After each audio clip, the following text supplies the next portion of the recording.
buenos días. El tema para presentar para este proyecto es la célula. Mi equipo está conformado por Carlos Mendoza, Ariadna Cruz, María Fernanda Valera y yo, Evelyn Jiménez. La célula es la unidad estructural y funcional de todo ser vivo. Las células se clasifican en células procariotas y eucariotas. Nosotros hablaremos de las células eucariotas, que son las que predominan en el ambiente, ya que son las que componen a los seres humanos y a los animales. Asimismo, las células se dividen en macromoléculas y moléculas simples. Las macromoléculas son las proteínas, fosfolípidos, lípidos, carbohidratos, y las moléculas simples son agua, iones y sales. Los organelos de las células se van a clasificar en dos: los membranosos, que van a ser los que cuentan con una membrana plasmática, la cual va a separar el ambiente interno del citoplasma, y los no membranosos, que van a carecer de la membrana plasmática.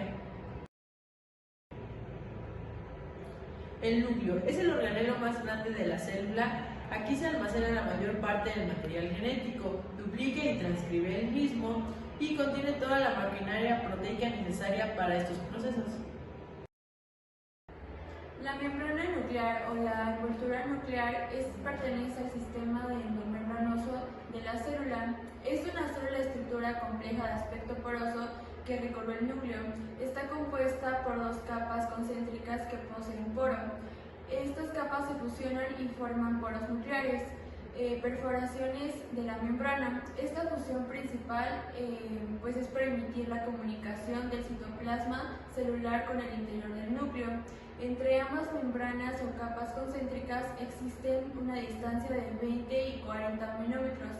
Ahí se encuentra el sistema perinuclear, y su función principal es que se puedan fijar los cromosomas en el interior del núcleo. En la estructura de la membrana nuclear se puede decir que son continuas y no presentan interrupciones, a la que llamamos poros. Estos poros permiten el intercambio de material en el citoplasma y el nucleoplasma. Esta membrana nuclear está compuesta por dos bicapas lipídicas, la membrana exterior y la membrana interior. Los ribosomas son complejos de proteínas que están presentes en la membrana externa. Sirven para sintetizar proteínas a partir de la información genética. La cromatina se encuentra presente en la capa interna de la membrana nuclear, y el citoplasma tiene contacto con la membrana externa y la envoltura nuclear. La lámina nuclear es la lámina que se conforma de filamentos intermedios. Tiene la función de sostén para la envoltura nuclear. No tiene continuidad de los poros, sino que se interrumpen. Esta lámina en ciertas células y durante la profase de la mitosis se desintegra y se vuelve a reconstruir en la telofase. Durante la división celular, la envoltura celular puede permanecer o desaparecer dependiendo del ser vivo, en el cual permanezca la membrana nuclear. En la mitosis cerrada se mantiene la membrana nuclear, mientras que en la mitosis abierta desaparece y se vuelve a formar la finalización del material genético. Después de haber escuchado algunas características de ¿cuál es la función de la membrana nuclear? Una de ellas tiene varias funciones principales. Una de ellas es que transcribe el ARN al ADN y traduce el ARN en proteínas y impide la salida de ADN y la entrada de enzimas citoplasmáticas. Es una región no membranosa del núcleo. Es el sitio donde se produce la síntesis del ARN ribosómico y el armado inicial de los ribosomas. El nucleolo produce ARN ribosómico, que produce una proteína para formar ribosomas. Y para viajar al citosol, para viajar al citosol. Ribosomas son los centros celulares de traducción que hacen posible la expresión de los genes, sintetizan las proteínas y contienen ARN. Los retículos endoplasmáticos se dividen en dos. El retículo endoplasmático rugoso es de forma de sacos aplanados, contiene ribosomas y su principal función es la producción de energía. El retículo endoplasmático liso es de forma tubular, no tiene ribosomas adheridos a sus paredes y su principal función es la síntesis de lípidos. El aparato de Golgi fue descubierto en 1876 por Camillo Golgi. Es un organelo que tiene como función principal el empaquetado, clasificación y transporte de los productos celulares. Se compone en tres partes. La cara cis, que es la entrada de los productos, que son lípidos y proteínas. La cara media, donde se hacen todos los procesos. Y la cara trans, que es la que decide el curso de las vesículas.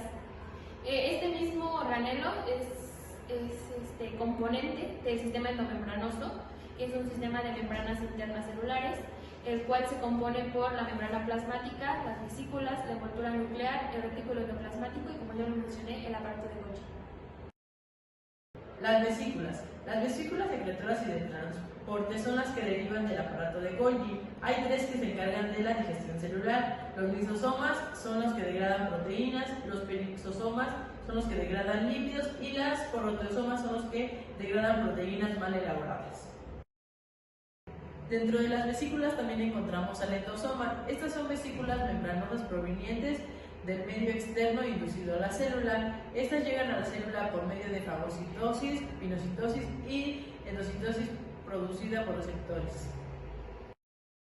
El transporte vesicular se va a encargar de algunas sustancias que ingresan y dejan la célula. Se va a dividir en dos: el transporte pasivo, que va a ser la difusión simple, que se va a encargar de los lípidos, y la difusión facilitada, que se van a encargar de las proteínas. Esto va a ser mediante endocitosis, que van a entrar a la célula, y el transporte activo, que va a ser mediante energía, que estos van a necesitar de endosomas, va a ser mediante exocitosis, que va a dejar la célula.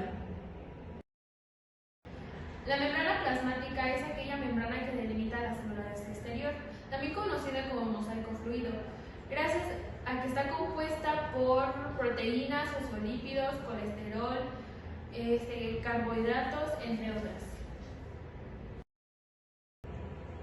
Las mitocondrias son organelos independientes de la célula. En ellas se genera la energía necesaria para las funciones vitales y los procesos vitales de la célula. Las mitocondrias se componen de una membrana interior y exterior, un espacio intermembranoso, crestas y la matriz. El proceso más importante de las mitocondrias es el proceso de respiración celular. Inicia en el citoplasma con una molécula de glucosa, que esa misma molécula se genera en un proceso que se llama glucólisis. Esa misma sustancia o molécula llega a un proceso que se llama piruvato. Ese piruvato se convierte en acetilcoenzima A, que es el que atraviesa las membranas mitocondriales y llega a la matriz con un ciclo de Krebs y finaliza con generar energía. Normalmente en cada paso se generan energías hasta completar la energía necesaria para los procesos de la célula. Dentro de los organelos de la célula tenemos al citoplasma. Este rodea el núcleo de la célula, alberga sus organismos celulares y contribuye con su movimiento. Se clasifica de acuerdo a su composición en endoplasma, que es un líquido y está más cerca del núcleo. También se clasifica en ectoplasma, que es desde una consistencia gelatinosa y densa y está cerca de la membrana. De acuerdo a su estructura, se clasifica en citosol y en citoesqueleto. El citosol contribuye a los orgánulos celulares y conforma el medio interno del citoplasma. Y el citoesqueleto, su función es dar estructura a la célula. El citoesqueleto se compone de microfilamentos, filamentos intermedios y microtúbulos. Los microfilamentos son subunidades de actina y están próximos a la membrana plasmática. Se encargan de dar estructura, especializaciones de membrana y anclaje a proteínas integrales. Tienen un diámetro de 5 a 7 nanómetros. Los filamentos intermedios son cuerdas en el citoplasma. Estas dan fuerza y resistencia y se encuentran en células musculares, neuronas y epitelios. Tienen un diámetro de 9 a 11 nanómetros. Los microtúbulos son tubos huecos y están cerca al núcleo. Se encargan del transporte vesicular, los movimientos de cilios y flagelos, del uso mitótico y de dar simetría. Estos tienen un diámetro de 25 nanómetros y están compuestos por proteínas de alfa-tubulina y beta-tubulina que forman un bímero, y 13 protofilamentos en fila nos forman un microtúbulo.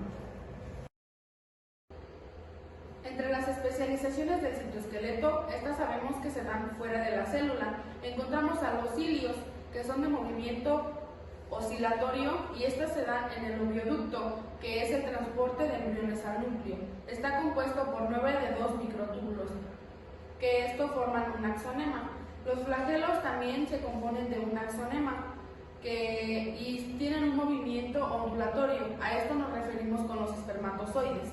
Las microvellosidades son filamentos de actina que no cuentan con movimiento y dan absorción o intercambio.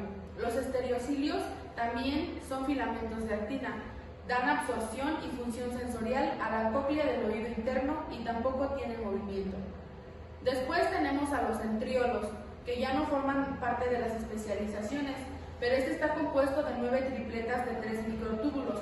Están cercanos al núcleo y asociados a la zona pericentriolar, que esta es densa y armada.